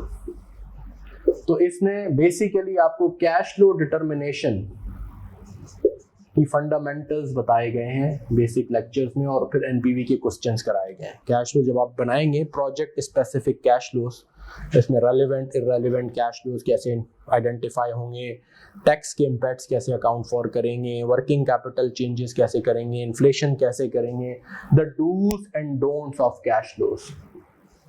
ये है पूरी डिस्कशन कई लेक्चर्स पे मबनी, जो कि अभी आपने स्टार्ट में देखेंगे आप। So when you will open up the basic investment appraisal area, आपको पूरा बेसिक इन्वेस्टमेंट अप्रेजल का ओवरव्यू दिया गया है। इन टेक्निक्स एनपीवी आईआरआर हैं क्या, इसका पूरा ओवरव्यू दिया गया है, इसके कॉन्सेप्ट्स को रिफ्रेश कराया गया है, और फिर अल्टीमेटली कैश फ्लो डिटर्मिनेशन के फंडामेंटल्स जो डूज एंड डोंट्स हैं वो आपको बताए गए हैं। तो आप जब इसको पढ़ें यानी लेक्चर्स देखें, नेक्स्ट क्लास में मैं इसे भी रिफ्रेश करूंगा कि भाई आप ये चीज़ें आप पढ़ के आए हैं, ठीक है। इस पर कुछ क्वेश्चंस हैं तो मुझसे डिस्कस करें, what ever is your Q&A, और फिर मैं आपको बताऊंगा कि आप उसके बाद आगे के इस लेक्चर्स में क्या है वो भी हम डिस्कशन करेंगे। Is that okay? Next Saturday इंशाल्लाह रख लें Tahir, next Saturday we will meet इंशाल्लाह नेक्स्ट वेबिनार में। आज की तारीख में इतना ओवरव्यू ठीक हो गया सब्जेक्ट का। We will meet in the next webinar. How many lectures? Several lectures my friends. आपको अभी जितने अपलोड हो जाएं वो सारे देखें आप, वो मैं अभी ताहिर साहब को दे दूंगा। आपके 5 या 6 जो शुरू के बड़े बड़े लेक्चर्स हैं वो आपने सारे देखने हैं। इज दैट ओके जी? Any question? सैटरडे संडे ही रखेंगे क्लासेस। अच्छा, उसमें सिंगल एग्जाम में 4 मामले लिखने पड़ेंगे फाइनल में? मैंने हमारे यहाँ तो हम तो पुराने ज़माने के लोग हैं, यानी ज़माने कदीम के। हमारे यहाँ तो होता था मॉड्यूल ENF, तो हर मॉड्यूल में होते थे कोई मॉड्यूल E में 4 और मॉड्यूल F में 4 पेपर होते थे, और चारों एक साथ निकालने होते थे। उस वक्त तो ये था कि एक पेपर भी अगर लैप्स हो गया तो सारा मॉड्यूल लैप्स हो गया। तो बैलेंस स्टडी ऐसे करते थे कि हम शुरू से पढ़ना शुरू करते थे पहली बार, फिर ये करते थे हम कि जब आपके पास तो अब 1 साल बाद अटेम्प्ट हो गई, हमारे यहाँ उस वक्त 4.5 साल की आर्टिकलशिप होती थी और 2 साल में पहली अटेम्प्ट होती थी 2 साल पे। तो 2 साल was enough period for any serious student to cover 4 subjects वैसे भी, राइट। तो उस वक्त जो है 4 साल की आर्टिकलशिप होती थी, अब तो आपकी 3 साल 3.5 साल है। तो बैलेंस स्टडी का तरीका यही है कि आपने डेली अपने लिए कुछ कोटा रख लिया पढ़ने का, चाहे आपकी लेट सेटिंग भी हो रही है, आप रात को 9 बजे आ रहे हैं, इतना डिसिप्लिन हो कि ये आपके लाइफ के मेक और मोर ईयर्स हैं। कि अगर तो आप अर्ली राइजर हैं तो आप सो गए और सुबह उठते फजर के बाद ऑफिस जाने से पहले आपने 1-1.5 घंटा जरूर पढ़ लिया और वीकेंड को फिर सही यूज़ किया। और अगर आप लेट सोने के आदी हैं, ठीक है, तो फिर आपने रात को ही जो है ना, आप पहुँचे 9-10 बजे भी लेट से पहुँचे, तो आपने आधा 1 घंटा ज़रूर अपनी स्टडी को दिया। ये डिसिप्लिन बड़ा ज़रूरी था। और साथ में ऑन टॉप आपने वीकेंड में कोशिश किया कि वीकेंड पे मैं 8 से 10 घंटे क्वालिटी अपना टाइम दूँ अपनी स्टडीज़ को। इतना आप कर लें तो आपका ऑटोमेटिकली चीज़ें कवर होना शुरू हो जाएगी। जी मतलब पेट्रोल आप पढ़ा रहे पेट्रोल फाइट अक्सर जाओगे बोल रहे तो दिमाग में और अच्छा, ये आपने ना कॉन्शियस एफर्ट करनी है। जो उन्होंने बात की है ना, तो वही इंपॉर्टेंट बात है कि इनपुट टाइम नहीं, you should concentrate on what was your output. You should make a conscious deliberate attempt to measure your output of studies. जब मैं कहता हूँ 8 से 10 घंटे, लोग 14 घंटे भी बैठते हैं, दैट्स इनपुट। आप ये असेस करें मेरा आउटपुट क्या निकला, और ये आउटपुट के लिए कॉन्शियस आपको एफर्ट करनी पड़ेगी। जब आप बार बार अपने आप को देखेंगे चाहे मेरा आउटपुट क्या है, तो आप अपने आप को रिमाइंड करेंगे। तो ये इट्स वेरी ह्यूमन कि आपका माइंड डाइग्रेस होता है, फ्लक्चुएट करता है। But if you continue to make this effort कि जी मैंने आउटपुट बेस्ड स्टडी करनी है, मैंने अपने आप आउटपुट को मेजर करना है, तो आहिस्ता आहिस्ता आपकी कंसंट्रेशन इम्प्रूव होगी। दूसरा तरीका ये भी होता है कि आप अगर वीकेंड पे 8 या 10 घंटे का आउटपुट चाहते हैं, और जिसके लिए आप लेट से 12 घंटे स्पेंड करेंगे, तो 8 से 10 घंटे का आउटपुट निकलेगा। 1-1.5 घंटा डाइग्रेस होता है, दैट्स फाइन, इससे ज़्यादा ना हो। तो आप 2 सब्जेक्ट्स में उसे ब्रेक करते हैं। ये एक सब्जेक्ट इतनी देर तक पढ़ते हुए अगर आप बोर हो जाते हैं, तो आप एक लेट से आपने थ्योरी का सब्जेक्ट अपने पास रखा हुआ है, बिजनेस मैनेजमेंट, और एक कंप्यूटेशनल, तो आपने 2 से 3 घंटे थ्योरी में आप बहुत ज़्यादा कंसंट्रेट करना मुश्किल हो जाता है। तो 2 से 3 घंटे आपने उसको दे दिए, और 5 से 6 घंटे आपने कंप्यूटेशनल एरिया को दे दिया. That's another way to balance out. तीसरा ये है कि आप जनरली लोग लाइब्रेरीज वगैरह चले जाते हैं, कर सकते हैं अगर आप वहाँ पे डिसिप्लिन के साथ पढ़े, लेकिन ये ना हो कि फिर आप हर दिल अजीज़ हों और 4-6 लोगों से हाथ मिलाने में ही आपके 2 घंटे निकल रहे हों रोज़, है ना, ये ना हो. तो वो क्या है कि there is no one fit for all solution, every door has a different key. Some people feel that I can concentrate more while being at home. कुछ लोग समझते हैं नहीं, घर पे मुझे बोरियत होती है, मैं नहीं पढ़ पाता, मैं लाइब्रेरी जाऊँ. तो वट एवर सूट्स यू. जी, अगर आप अभी पढ़ रहे होते तो आप कितने पेपर उठाते हो और कैसे? मैं कहता हूँ एटलीस्ट 3 पेपर उठाते हैं, इफ़ नॉट 4, एटलीस्ट 3 पेपर ज़रूर उठाते हैं. और उसमें कॉम्बिनेशन ऐसे ही रखते कि कंप्यूटेशनल और थ्योरी की एक कॉम्पिटिशन हो, और तरीका एक कार वही रखते कि डेली स्टडी का ज़रूर शेड्यूल रखते हैं. क्योंकि अभी मैं 4 पेपर का सोच रहा हूँ, my first attempt is next June, तो फिर थोड़ा सा अगर आप 4 अटेम्प्ट कर रहे हैं तो हम 4 पेपर भी आप कर सकते हैं, कोई इशू नहीं है. उसको हम सेपरेटली डिस्कस कर लेंगे कि आप कौन कौन से सब्जेक्ट ले रहे हैं तो उसको कैसे लेके चलें. लेकिन जनरली 3 पेपर तो मैं रिकमेंड करता हूँ एटलीस्ट आप दें, ठीक है ना. और उसमें सेल्फ डिसिप्लिन बहुत इंपॉर्टेंट है. आज के दौर में बहुत इंपॉर्टेंट है कि आप अपने मोबाइल को कैसे कंट्रोल करते हैं. 6 to 8 months before the exam तो मैं दोस्तों से कहता हूँ कि लिख लें अपने फेसबुक पे कि जी बहुत पढ़ना है मुझे, बड़ा आदमी बनना है, बंद कर दें, है ना, अपनी वॉल पे लगा दें आप, डू नॉट डिस्टर्ब. बहुत पढ़ना है मुझे, बड़ा आदमी बनना है मुझे. सर इसको फॉलो करने में थोड़ी सी प्रॉब्लम आती है, रेलेवेंट और इररेलेवेंट इन्फॉर्मेशन. कभी-कभार इररेलेवेंट कुछ प्रैक्टिस कर रहे होते हैं, मतलब आप वो कैसे मतलब कभी नहीं हो पा रहा है. That's where your practice comes in. और वो प्रैक्टिस में ये बुनियादी लेक्चर ही यहाँ से शुरू हो रहा है कैश फ्लोज में, कि identifying what is relevant and what is irrelevant.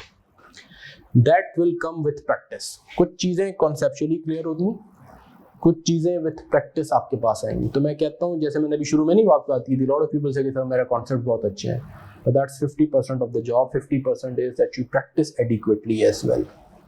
ये भी बहुत इंपॉर्टेंट है, एडिक्वेट प्रैक्टिस. और एडिक्वेट प्रैक्टिस का मतलब प्रैक्टिस ऐसे करना कि आप ढंग से पूरा क्वेश्चन करने की खुद कोशिश करें.